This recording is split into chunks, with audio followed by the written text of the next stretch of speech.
Hola, hola, buenas noches, bienvenidos a su programa Gente con Propósito. Un gusto estar con todos ustedes, un enorme placer tener la posibilidad de poder conectarnos nuevamente a través de las pantallas de BM The Network. Si usted invierte un tiempo durante el día a buscar programación que lo entretenga, que lo inspire y que de alguna manera lo pueda impulsar en sus metas, esta es la plataforma, esta es la opción que yo le recomiendo que puede ver. Ya sabe, facebook.com, bien The Network, ahí puede ver toda la programación y también seguirnos por Instagram. Señores, hoy tenemos un programa sensacional. El título del programa de hoy es En tus pensamientos mandas tú. En tus pensamientos mandas tú. Y me inspiré en hablar sobre este tema hoy por un video que recientemente se hizo viral, un video donde yo participé, una entrevista que me hicieron una periodista venezolana muy conocida, y donde yo hablaba sobre la importancia de tener el control emocional, de la importancia de tener el control sobre nuestros pensamientos. Yo quiero comenzar con un principio, y si usted me está viendo en este momento, le voy a explicar por qué vale la pena que usted vea este programa y que invierta los próximos 45, 50 minutos en tomar nota y en, de alguna manera, absorber principios, conceptos que te van a ayudar y que te van a transformar. Principio número 1 en el programa de hoy: eres lo que eres y estás donde estás por lo que has puesto en tu mente. Lo voy a decir aquí por esta cámara. Eres lo que eres y estás donde estás por lo que has puesto en tu mente. Ese es un principio fundamental. Si te sientes de alguna manera satisfecho, si te sientes de alguna manera contento, con cierta paz por lo que hasta ahora has podido lograr en tu vida, y cuando hablo de lograr en tu vida, no me refiero simplemente a lo profesional o a lo económico, me refiero a todo, a lo integral, a todo aquello que nos da beneficio, a todo aquello que nos da bienestar.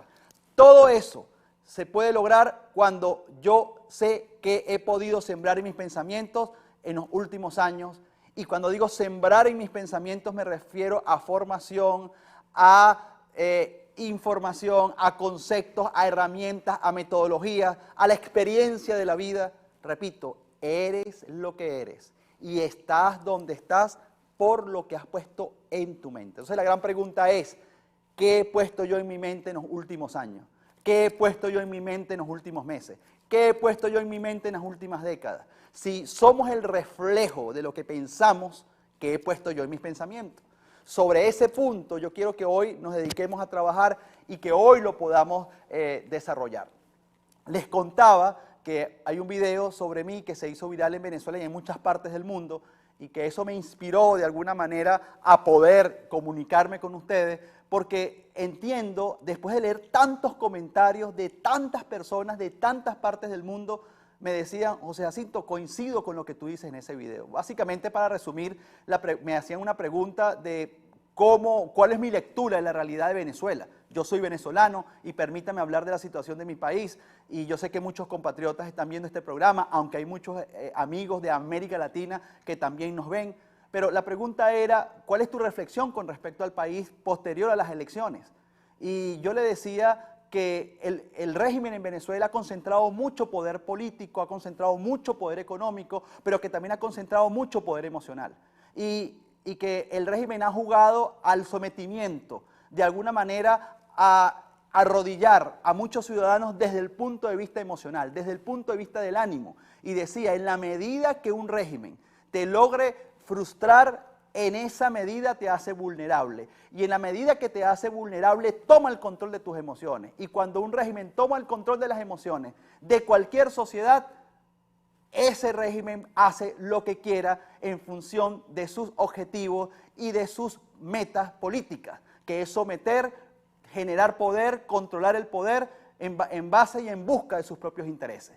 Y esa fue mi reflexión. Yo le pedía a la población, a mis compatriotas, a los venezolanos, que entendamos que en nuestros pensamientos mandamos nosotros. Es decir, hay cosas que se escapan de nuestro control, como hay cosas que están bajo nuestro control. Esto lo he dicho muchas veces y ustedes me conocen porque aquí hemos hablado de trabajo en equipo, aquí hemos hablado de enfoque, aquí hemos hablado de propósito, aquí hemos hablado de confianza. Y he repetido una y otra vez un principio que es clave, que es el pensamiento racional.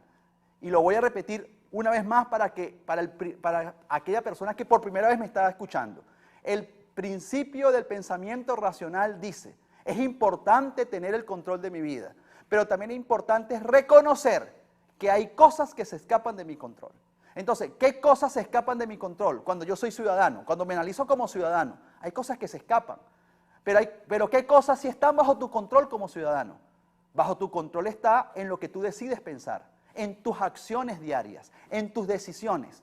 Entonces, si yo también permito, porque ese es el objetivo de un régimen, porque recuerda que esto es una fórmula, en el caso de Venezuela es una fórmula comunista socialista que busca someter a la gente desde el punto de vista emocional, y yo quiero en esto hacer un paréntesis, porque esto no es nuevo. Cuando hablamos de control de pensamientos, cuando hablamos de control emocional, tenemos que de alguna manera pasearnos por la historia rápidamente. Porque yo de alguna manera quiero que este programa, por supuesto, va dirigido a tu formación emocional y a tu formación de carácter psicoemocional. Ese es mi objetivo número uno, hacerte más fuerte desde lo emocional y desde lo psicológico, porque esa es mi especialidad y en eso te quiero ayudar. Pero tenemos que entender los procesos también desde lo macro. Cuando uno habla de que un gobierno toma el control de la mente de los ciudadanos, también esa es la esfera macro, esa es la esfera general. También podemos hablar del sometimiento que puede tener un empleador sobre sus empleados, o del sometimiento que puede tener en la pareja el marido sobre la esposa, o el sometimiento que pueda tener uno de los padres sobre los hijos. Es decir, hay permanentemente una especie de relación de poder en donde unos buscan dominar y otros terminan siendo sometidos. Pero, ¿cómo hacer para, de alguna manera, no establecer relaciones bajo esos parámetros, sino establecer relaciones donde la paz y la libertad sean parte de lo que estoy viviendo? Entonces, ahí podemos hablar de esa pareja que tiene 10 años juntos, 12 años juntos, y que siente un vacío existencial en su relación porque no se siente libre, no se siente feliz, porque no hay una relación de placer, hay una relación de dependencia. No hay una relación de codependencia, ni de independencia, ni de interdependencia, sino de dependencia. Y cuando las relaciones se generan bajo ese parámetro, la sensación de placer, la sensación de alegría, la sensación de paz disminuye.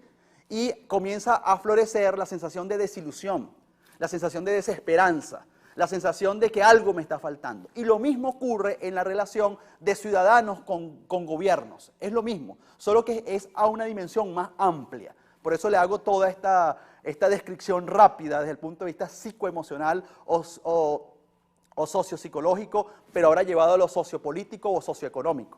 Y yo quiero recordar que hubo un suceso en la historia latinoamericana a principios de los años 80, titulado, bueno, todos lo sabemos, o muchos de los que siguen este tipo de acontecimientos, que fueron la Guerra de las Malvinas. En la Guerra de las Malvinas, el Imperio Británico en ese momento buscaba de alguna manera apoderarse de lo que era ese espacio, esa isla, la isla de las Malvinas, y bueno, hubo un enfrentamiento bélico entre argentinos y británicos. Pero ahí pasó algo muy curioso. Dentro de todos los documentos desclasificados que se conocieron, digamos, 20 años después de la guerra, aparecieron muchas informaciones muy curiosas. Y una de ellas fue en esos documentos desclasificados que el Departamento Psicológico de Guerra británico decía que la primera estrategia que los británicos tuvieron contra el ejército argentino fue la estrategia psicológica. Fíjense algo, antes de ellos bombardear, atacar desde el punto de vista del poder armamentístico, ellos buscaron disuadir a los soldados argentinos en las islas de las Malvinas a través de panfletos, a través de emisoras de radio. La estrategia inicial de ellos fue hacerle sentir al soldado argentino que ellos no iban a poder bajo ninguna circunstancia enfrentar al Imperio Británico, que ellos no iban a poder bajo ninguna circunstancia enfrentar al gobierno británico, no iban a poder, y les pasaban panfletos que caían desde el aire que decían: yo te recomiendo que te vayas a tu casa, yo te recomiendo que no continúes en esta locura en la que te han involucrado, no creo que vuelvas a ver a tu esposa, no creo que vuelvas a ver a tus hijos. Y aquel bombardeo de panfletos y luego el establecimiento de una emisora de radio para que ellos, esos soldados en su tiempo libre, lo que pudieran escuchar en español fuera los mensajes también del Imperio Británico, lo que buscaban era romper el ánimo del soldado argentino y su rendición. Cosa que nunca ocurrió, porque al final lamentablemente hubo el enfrentamiento bélico, y cuando digo que hubo enfrentamiento bélico es que murieron más de 700 soldados argentinos. Lo que les quiero decir es que así como ocurrió este episodio, en donde la estrategia de disuasión psicológica no funcionó para tratar de arrodillar al enemigo y después poder vencerlo de manera más sencilla, O también como ocurrió entre los japoneses y los norteamericanos durante la Segunda Guerra Mundial, donde se buscaba, eso se llama destruir la moral de un equipo, destruir la moral de un ejército a través de lo que uno folclóricamente dice te está trabajando psicológicamente. De manera que el trabajo psicológico no es algo azaroso. El trabajo psicológico es algo muy bien planificado, muy bien establecido desde los laboratorios y desde las personas y desde los grupos y desde los profesionales que manejan estas herramientas.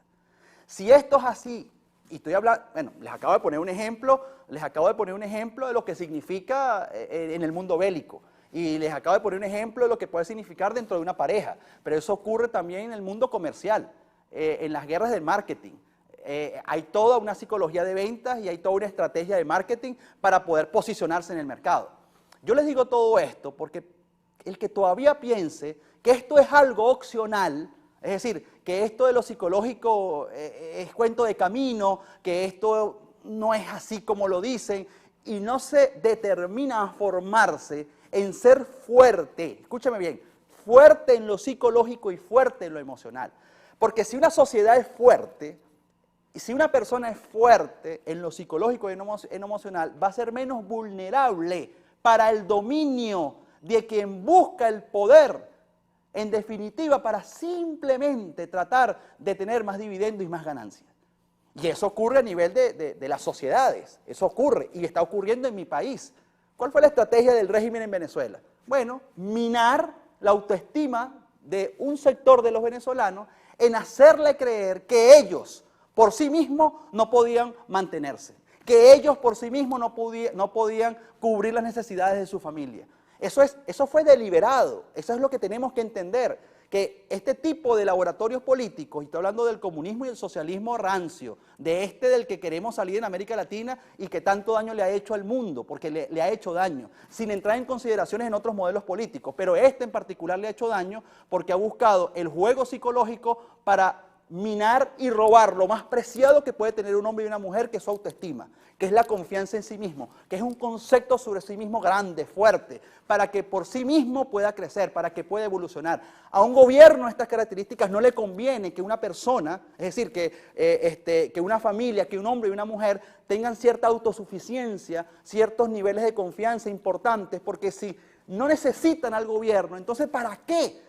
Vamos a seguir. Si no me necesita, no voy a tener el voto. Entonces no me conviene que ese hombre, esa mujer, que esa familia crezca. Yo necesito que esa familia se arrodille y me necesite cada día más. Porque en la medida que me necesita, yo voy a contar con el respaldo y con el voto. No importa que no sea por convicción, lo importante es contar con el voto. Y contar con el voto significa que aunque lo hace por necesidad, lo va a hacer. Al final lo que importa es que lo haga, no el sentimiento y lo orgánico de ese voto. Y eso es lo que ocurre en lo político, pero lo vuelvo a decir, también ocurre en lo empresarial, en el marketing, también ocurre en el amor, en las relaciones, permanentemente. Y si yo no me formo desde lo psicológico, si yo no me formo en lo emocional, siempre voy a ser vulnerable para que conmigo hagan lo que al otro le plazca, lo que ese gobierno está buscando. Y para eso yo tengo que formarme, y para eso es este programa. Y por eso le he titulado En tus pensamientos mandas tú. Porque fíjate qué fácil, qué sencillo, y esto lo he pensado muchas veces, que se siente mamá, papá y sus hijos ahí en la mesa de la casa a comer, y que de repente el hijo le diga, papá, qué bonita casa tenemos, y el papá diga, no, esto me lo regaló el gobierno. Papá, y el carro que tenemos también me lo regaló el gobierno. Y la comida que tenemos también me la regaló el gobierno. ¿Cuál es la idea con la que va a crecer ese niño? Que sus padres son ineficaces, que sus padres por sí mismos no son capaces de lograr nada. ¿Y cuál es la idea en base al concepto de sí mismo con el que esos niños van a crecer? De que ellos tienen la misma suerte que sus padres y que para ellos poder lograr algo en la vida necesitarán del papá Estado, en este caso en Venezuela es el papá régimen, para que entonces yo pueda hacer algo con mi vida y yo pueda tener que comer, me pueda vestir. Esa es la idea perversa cuando hablo de dominación, cuando hablo de inyectar en los pensamientos de la gente ideas que están deliberadamente con un objetivo muy claro, que es demoler, que es diluir lo más preciado, repito una vez más, que tiene el ser humano, que es su propósito, que es la idea de sí mismo, que es ese concepto que te hace sentir libre. Y cuando digo libre es porque al final, cuando tú me preguntas a mí cuál es tu idea de bienestar, cuál es tu concepto de felicidad, yo siempre lo asocio a la palabra libertad. Libertad no significa hacer lo que te da la gana, para mí no significa eso. Para mí libertad significa de que tú de alguna forma vas a poder sentir que tienes paz con tus decisiones. Es decir, yo me siento libre porque yo tengo paz. Yo me siento libre porque no estoy arrodillado al servicio de algo o de alguien. Como me decía a mí una amiga, el día que ese hombre se fue de mi casa, después de 12 años, donde viví un matrimonio que fue terrible, y ese hombre se fue, cerrando la puerta, yo me sentí la mujer más feliz, porque yo sentí que tuve el valor para decirle, ¿sabes qué? Hasta aquí llegamos, porque si sigo contigo, sigo sin la libertad. Si sigo contigo, sigo sin el gozo, sin la alegría. Y si sigo contigo es como vivir estando muerta. Entonces, cuando tú llegas a ese punto en el que te sientes deprimido, es porque has perdido tu libertad. Cuando tú llegas a ese punto en el que te sientes víctima, es porque has perdido tu libertad. Cuando tú llegas a ese punto en el que te sientes de alguna manera frustrado permanentemente, de manera compulsiva, es que has perdido tu libertad. Y si perdiste tu libertad, es porque te desconectaste de la idea de propósito. Y entonces ahí comenzamos a articular muchos conceptos. Bueno, si me siento frustrado, entonces porque me siento, de alguna manera, me victimizo. Y si me siento víctima, pues me hago vulnerable para que cualquiera tome el control de mí.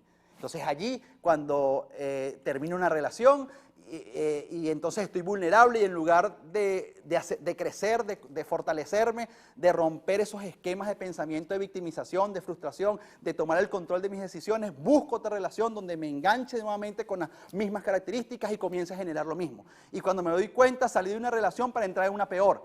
Y el rol que tenía en la primera relación era un rol codependiente, era un rol de alguna manera de víctima, era un rol en donde no había derecho al placer, sino al deber. Y entonces salgo de esa relación y entro a otra relación donde reproduzco los mismos mecanismos.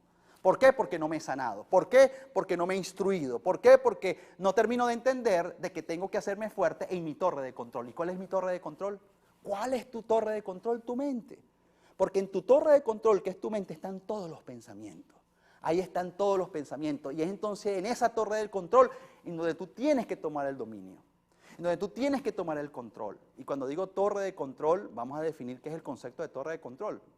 Torre de control, imagínense un aeropuerto. Todo aeropuerto necesita una torre de control. ¿Y cuál es el objetivo de la torre de control? Tiene un objetivo aéreo y un objetivo marítimo. ¿El objetivo cuál es? Un objetivo terrestre, perdón. El objetivo es vigilar el despegue de los aviones y el aterrizaje de los aviones. El objetivo es chequear el clima. El objetivo es cerciorarse de que no va a haber ningún choque aéreo. Es tratar de que todo esté en orden. Ese es el trabajo de la torre de control, tener todo en orden, hacer que las cosas se acoplen, que fluyan. Pero tiene que haber alguien en la torre de control. Pero ojo, hay torres de control de distintos tipos. Hay torres de controles muy sofisticadas hoy en día. Y hay torres de controles todavía con mecanismos muy arcaicos. Mientras la torre de control mejores mecanismos tenga, esa torre de control más eficiente y eficaz va a ser. Escúcheme bien, lo mismo ocurre con tu mente. La pregunta es, ¿cómo está tu torre de control? ¿Qué calidad tiene tu torre de control? Porque hay torres, repito, hay torres de control con muchos aparatos sofisticados, con la más grande tecnología, con las personas más preparadas, y esa torre de control genera una sensación de seguridad increíble.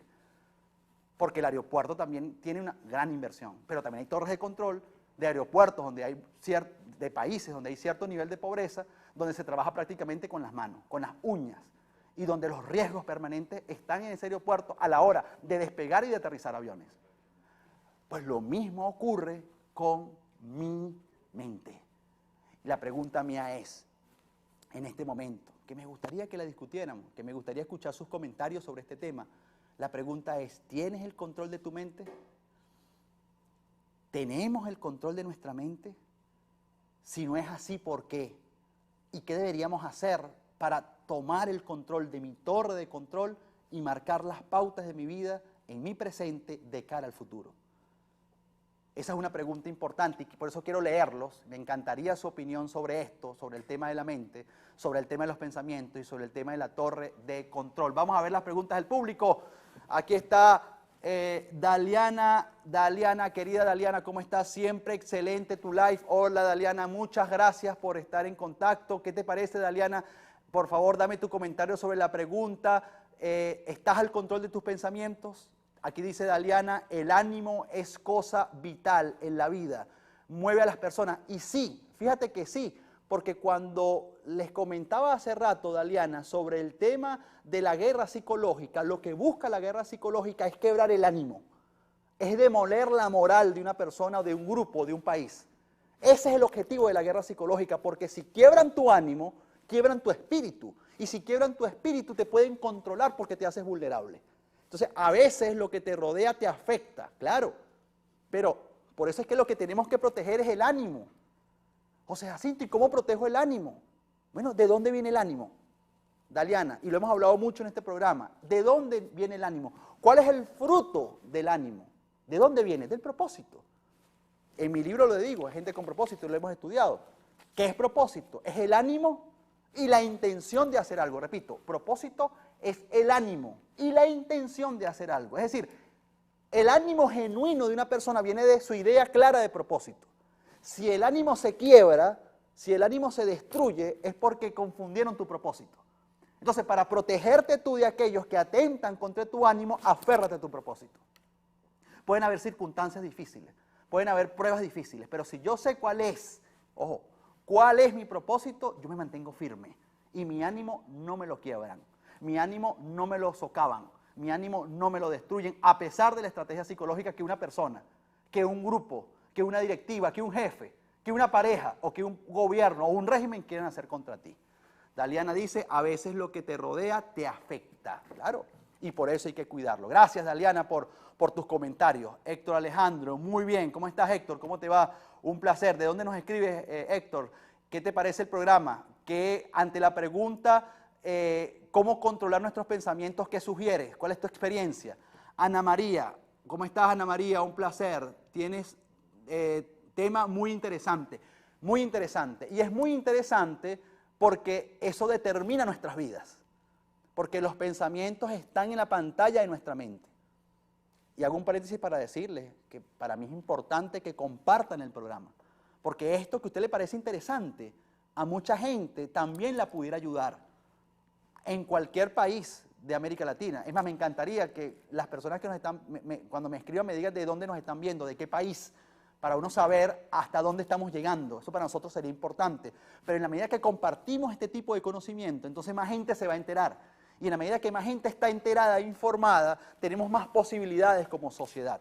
Angélica Camacho, ¿qué debemos hacer para eso? Hola, Angélica, querida, ¿cómo está? La profe mundialista, gracias por escribir. ¿Qué debemos hacer? ¿Qué debemos hacer para hacernos fuertes en nuestros pensamientos? Formarnos. Necesitamos herramientas para hacernos fuertes desde lo mental, para hacernos fuertes desde lo emocional. Una de las herramientas claves en este proceso, Angélica, es aprender a manejar el concepto del enfoque. Yo sigo insistiendo, la gente poco enfocada es gente más vulnerable. Es decir, en la medida que soy menos enfocado, es más sencillo que cualquier situación, que cualquier problema, que cualquier vicisitud me saque de mi foco, de mi camino, de mi ruta. O sea, el enfoque es un concepto clave, fundamental en el fortalecimiento, Angélica, de la torre de control que es tu mente. Si mi torre de control está firme, si mi torre de control está organizada, si mi torre de control la tengo con los mejores aparaticos, con la mejor gente, la tengo lo más cuidadita posible, esa torre de control te va a responder, te va a responder. No es que te va a librar de los problemas, pero te va a responder ante cada vicisitud, porque vaya que los que trabajan en torres de control en un aeropuerto, y por ejemplo los aeropuertos con más tráfico en el mundo, sí que tienen trabajo y sí que tienen responsabilidad. ¿Y sabe de qué dependen esos controladores? De la técnica de la observación. Esa es fundamental, estar muy pendiente de todos los procesos para poder tomar las decisiones correctas, las decisiones que necesitan para poder salir adelante. Ok, Angélica. Ahora Iris Estrada. Y bueno, y aprovecho para decir, Angélica, que tu programa es maravilloso y que todos los miércoles a las 8 hay que ver a la profe mundialista por bien de Network. Iris Estrada, a veces el medio que nos rodea no nos permite controlar nuestros pensamientos y sentimientos. Ok, déjemelo ahí, señor director. Primero, después dice, aún así no es imposible luchar, persistir con nuestro ser interno. Muy interesante lo que dice Iris. Dice, a veces el medio que nos rodea no nos permite controlar nuestros pensamientos. Yo creo, en mi opinión, puede que no estemos de acuerdo, pero es mi opinión, que una cosa es el medio, es decir, los factores externos, y otra cosa es el espacio de mis pensamientos. Porque el espacio de tu pensamiento es tuyo. Es decir, quien manda aquí adentro eres tú, soy yo, tenemos libre albedrío. Porque los pensamientos están dentro de tu casa. Es como que tú me digas, bueno, hay un problema fuera de mi casa que me molesta cómo se están manejando estos vecinos. Y tú vas a tratar de incidir para que eso no te siga afectando. Pero no puedes hacer mucho porque tú no mandas allá afuera. Pero quien manda de la puerta de la casa hacia adentro, eres tú. Es igual en la cabeza. Quien manda aquí adentro somos nosotros. Yo tengo la última palabra de lo que yo voy a decidir pensar y de lo que yo voy a decidir hacer, a pesar de lo que está a mi alrededor. Por eso siempre he dicho, mi querida Iris, somos el 10% de lo que nos pasa y el 90% de cómo reaccionamos ante lo que nos pasa. Ojo, Iris, yo no estoy diciendo de que no es difícil, y como decimos en Venezuela, que no es jodido. De que es jodido, de que es complicado. O sea, no está fácil la vaina, como decimos nosotros. No está fácil. Pero si yo tomo la decisión de aceptar, de no entrar en negación y de asumir mi responsabilidad, porque bajo ningún precepto, escúcheme bien, bajo ningún precepto tú vas a permitir que esa sensación de excusas o de frustración invadan tu mente, a pesar de que estés enfrentando el problema más complicado, créeme, tú vas a estar por encima de ese problema. Porque los problemas nunca se van a terminar, pero las soluciones tampoco. Repito, los problemas nunca se van a terminar, pero las soluciones tampoco. Entonces, somos el 10% de lo que nos pasa. ¿Qué es eso que nos pasa? Lo que está afuera, sobre lo que no tienes control. Y el 90% de cómo reacciono. O sea, usted no puede decidir si antes de salir de su casa cae un palo de agua o no.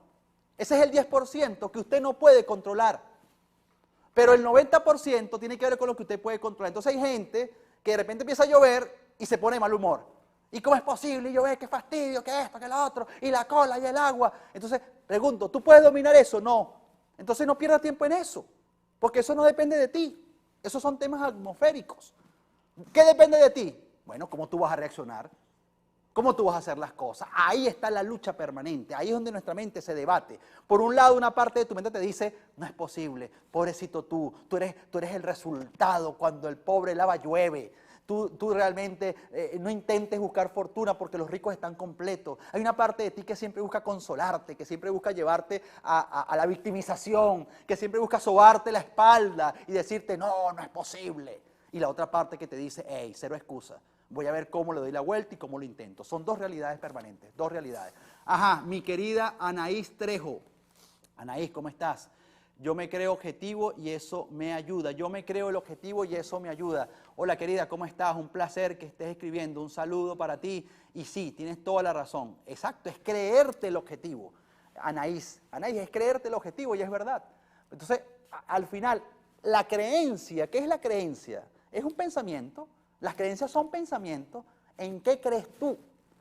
Porque cuando yo creo en algo, así lo veo, Anaís, es porque yo pasé bajo un proceso. Es decir, yo creo en algo porque a mí me gustó algo, porque yo decidí ese algo y porque yo me comprometí con ese algo.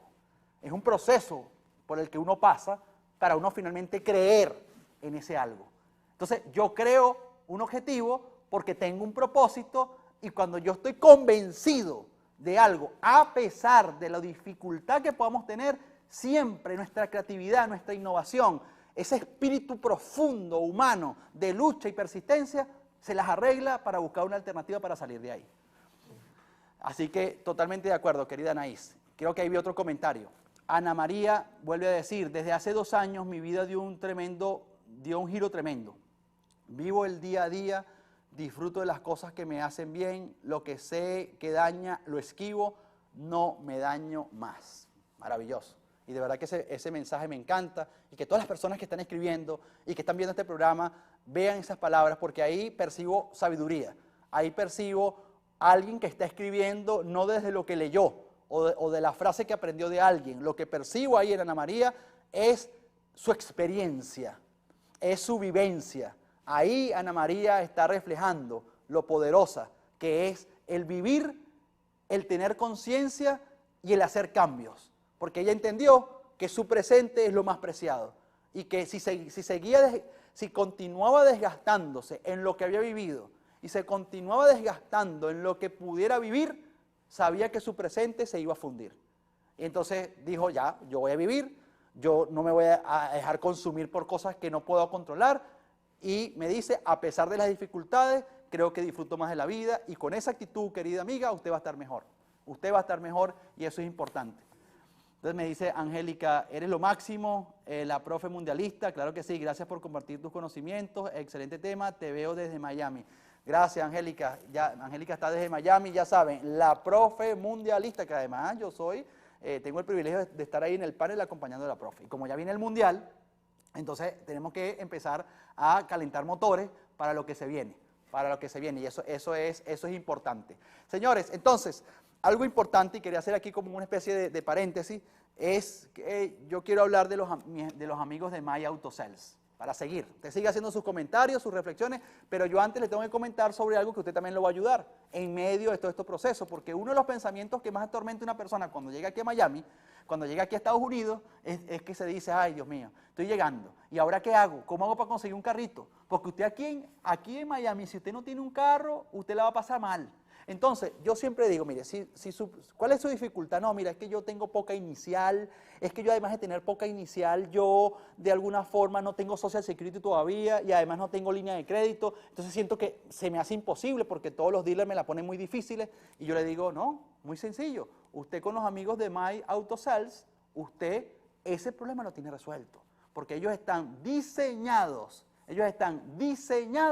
para tratar de acomodarse a su situación y darle respuesta, buscándole el carrito que usted necesita, con las condiciones que usted tiene, porque para eso fue creado el concepto de My Auto Sales, su dealer de confianza, para que usted pueda tener acceso al vehículo y ellos se adaptan a sus condiciones por la experiencia que tienen, porque en Miami hay muchos dealers, pero como My Auto Sales, lo dudo. Así que My Auto Sales, su dealer de confianza, muy importante. Y también otra cosa importante es mi libro Gente con Propósito.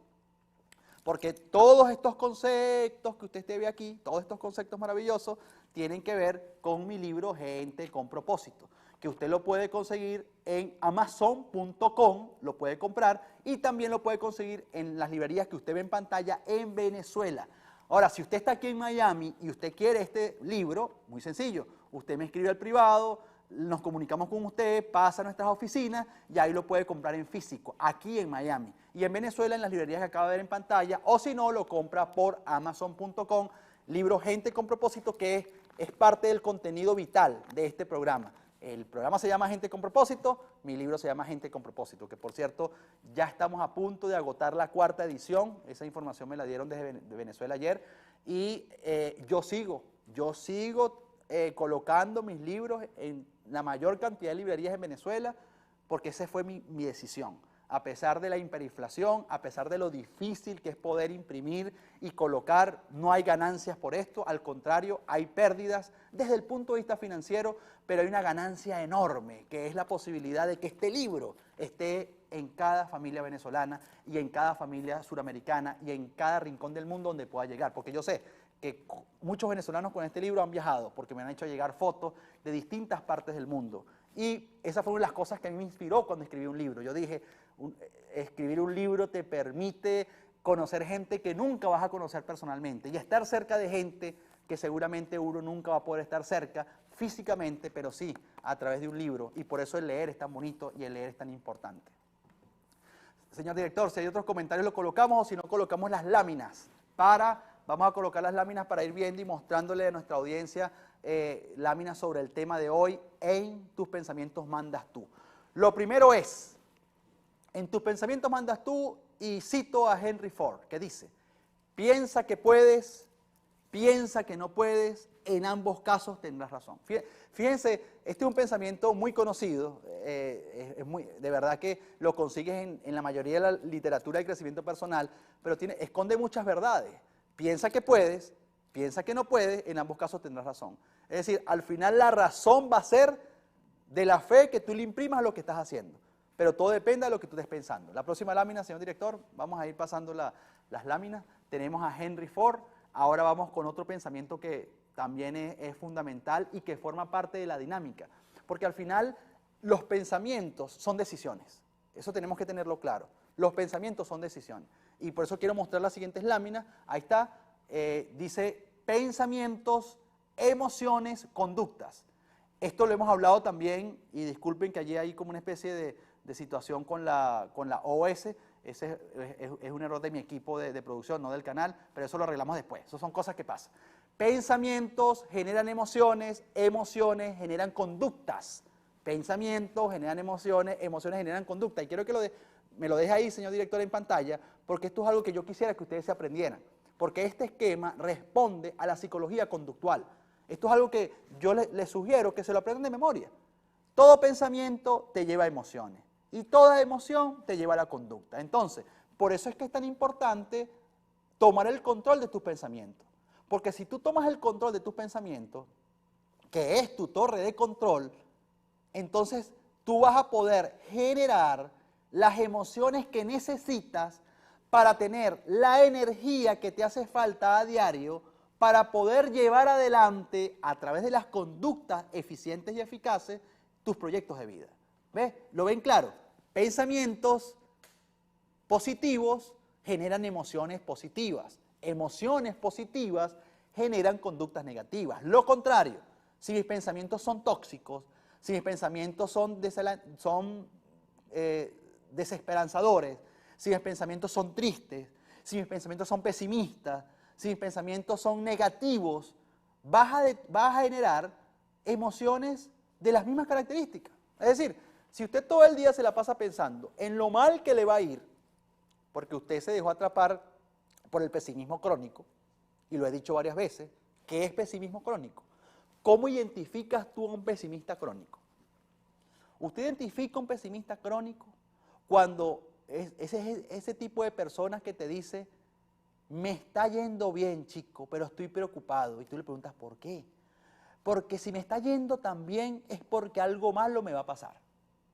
Ese tipo de persona que se la pasa permanentemente con la doctrina del fatalismo en cada rincón de su mente, en cada fibra de su cuerpo, lamentablemente, sin darse cuenta, muchos de ellos se han convertido en fabricadores de altísimo nivel de pensamientos tóxicos que al mismo tiempo generan de una manera brutal una gran cantidad de emociones, y cuando digo una gran cantidad de emociones me refiero a tristeza, a depresión, a desolación, a angustia, a frustración.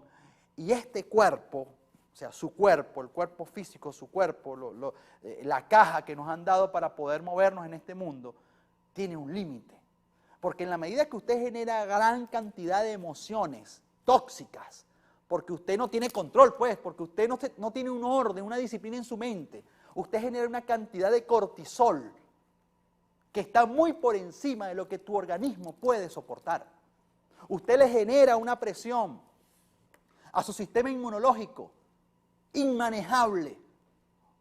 Usted genera un ataque brutal, escúcheme, brutal, contra todo su sistema inmunológico, que lo pone a usted en desventaja y te hace vulnerable a cualquier enfermedad desde el punto de vista físico y a la producción excesiva de cortisol que descompone todo tu sistema hormonal y que acaba con lo más importante que tiene un ser humano, que es su energía, que es su ánimo, que es eso lo que no podemos permitir que ocurra, que es eso lo que no podemos permitir que suceda, porque si usted se deja quebrar su ánimo, su energía, usted va a perder para conectarse con los potenciales clientes que usted tiene, va a perder para conectarse con su pareja, con sus hijos, porque su energía la perdió, su encanto.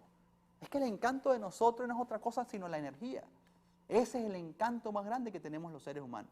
Y ese encanto ese carisma se potencia cuando aprendemos a producir aquí, en nuestra cajita llamada mente, pensamientos adecuados, pensamientos oportunos. Sigamos, señor director, con la siguiente lámina. Dice, esto quiero que le presten atención, lo voy a leer con calma para que usted tome nota. Dice, una abundante evidencia científica abona la tesis de que la imagen mental de un individuo tiene de sí mismo, más que ningún otro factor, es la que fija los límites de sus posibilidades. No bajes los brazos, aférrate a tus más grandes deseos. Déjeme la lámina allí, que voy a repetir algo que es muy importante. ¿Cuál es la evidencia científica? ¿Qué es lo que dice la evidencia científica? Que la imagen mental, ¿qué es eso de imagen mental? Bueno, lo que tú piensas de ti mismo. Porque yo siempre he dicho que confianza es la conclusión a la que tú llegas con respecto a lo que eres capaz de hacer. Repito, confianza es la conclusión a la que tú llegas con respecto a lo que eres capaz de hacer. Es decir, una imagen mental, una idea de mí.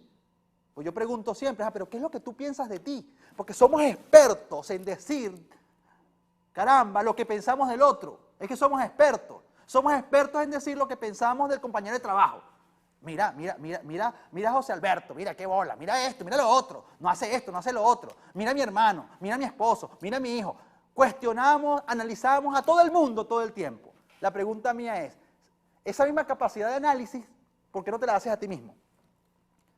Entonces te pregunto, ya que sabes tanto de los demás, te pregunto, ¿qué sabes de ti mismo? ¿Cuál es la conclusión que tienes de ti mismo? Oye, chico, cuando yo hice esa pregunta me dice, yo no he pensado sobre eso, ¿vale? Bueno, no he pensado sobre eso porque no nos han educado a que hacia donde debemos ver en una primera instancia es hacia acá, no hacia allá. Entonces volvemos a la lámina. Por eso habla del poder de la imagen mental. La evidencia científica, en la lámina que dice que la evidencia científica te dice que la imagen mental que un individuo tiene de sí mismo, más que ningún otro factor, ojo, mira la comparación, más que ningún otro factor, es la que fija. ¿Qué significa fijar? Establecer los límites de sus posibilidades. Es decir, tú y yo somos los que nos vamos a colocar límites en base a la idea que tengamos de nosotros mismos. Si la idea que tú tienes de ti mismo es chiquitica, los límites son chiquitos. Si la idea mental que tú tienes de ti misma son amplias, los límites tuyos se amplían también. Entonces, los límites van a depender exactamente de lo que hay en tu mente. Por eso dice, es la que fija los límites de tus posibilidades. No bajes los brazos, aférrate a tus más grandes deseos. Por eso es que cuando trabajamos con deportistas profesionales, yo que en mi caso trabajo con peloteros profesionales y con futbolistas profesionales, siempre te preguntan, o tú le preguntas, ¿hasta dónde tú crees que puedas llegar? Y tú buscas que esa respuesta no tenga un límite. Uno trata de sembrarle la idea que siempre y cuando estés haciendo lo que corresponde a tu talento, los límites los fijas tú.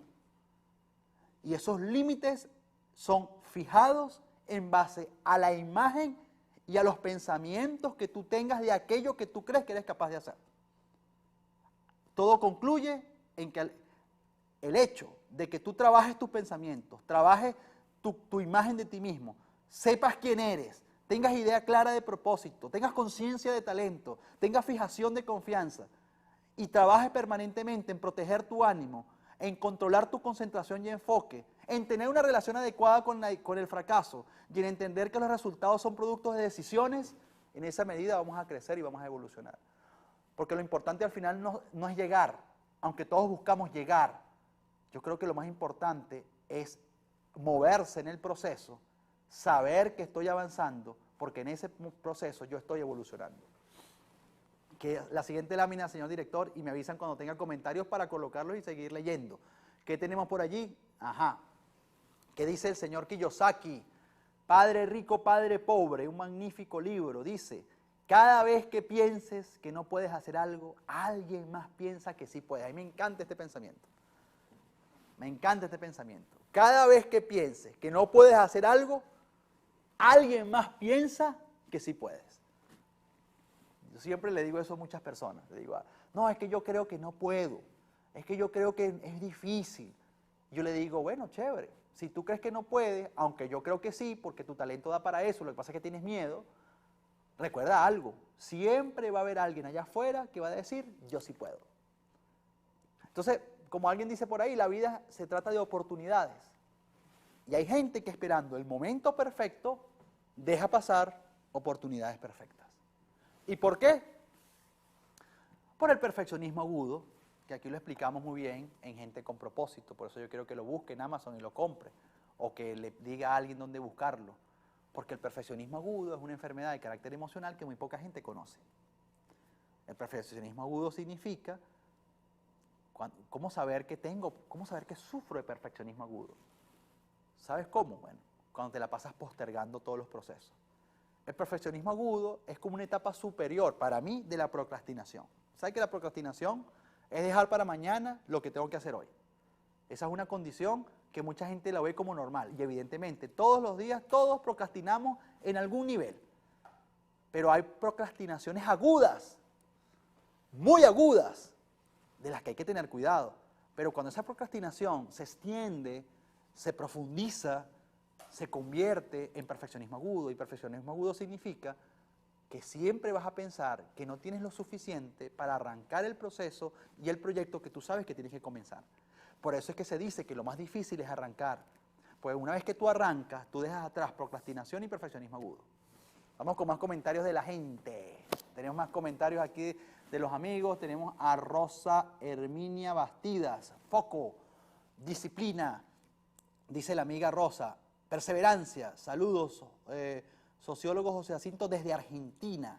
Excelente como siempre. Gracias, querida Rosa. Qué alegría que me estés escribiendo desde Argentina. ¿Y de qué lugar exactamente? ¿De qué estado? ¿Cómo se dice en Argentina? No se dice estado, se dice provincia, creo. ¿De qué provincia de Argentina? Gracias, Rosa, por escribir. Honrado de que nos puedas estar viendo. Estamos aquí en Miami Beach. Tú estás en Argentina y hay gente conectada de Venezuela. ¿De qué otros países nos están viendo? Un abrazo, Rosa. La Iris responde, sí, tienes toda la razón y comprendo lo que dices, pero cuando vivimos en sociedad, ahí es que me refiero. Más repito, no es difícil, vivir en una nube rosada no es factible, es verdad. No, yo estoy de acuerdo contigo, Iris, porque yo siempre he hablado de que yo creo en el optimismo, pero yo no creo en el optimismo pendejo. Yo soy predicador del optimismo racional, no del optimismo ingenuo. Y tienes razón, pues cuando tú entras en el optimismo ingenuo o en el optimismo pendejo, entonces tú lo que estás haciendo es entrar en negación. Y por eso ahí coincido contigo, Iris, porque mucha gente entra en negación. Le parece más fácil negar lo que está ocurriendo para evadir esa realidad, evitar sufrir, en lugar de enfrentarlo para conectarse con un optimismo real. Antonella, mi querida Antonella, la conferencista venezolana. Esta es una mujer, esta es una dura del trabajo comunicacional en Venezuela. Si usted quiere una conferencia en donde usted pueda recibir una cátedra de trabajo en equipo y de servicio, Antonella es la persona. Dice, el problema que tenemos los que creemos no solo porque lo sabremos, sino que lo practicamos, es que la gente no cree que esto es posible. Tú y yo seguiremos dando estas informaciones para que otros puedan entender que la libertad está en nuestro poder interno y en nuestros pensamientos. No sé si tienes una pregunta, pero no la puedo ver, por alguna razón, habría que subirla, pero lo que dices allí, Antonella, es cierto, es totalmente cierto. Si quieres me formulas la pregunta, Antonella, en una sola línea para poder verla y te la respondo, porque por temas de la pantalla no puedo leer lo que dice al final. Pero lo que dice Antonella, para ya ir a mi amiga Asunta, ya voy a leer lo de Asunta, pero le voy a responder a Antonella, es que es así. Tú te dedicas al trabajo de los talleres, de los seminarios, trabajas el tema de atención al cliente y trabajas el tema de ventas y trabajamos con gente y sabemos que la batalla es precisamente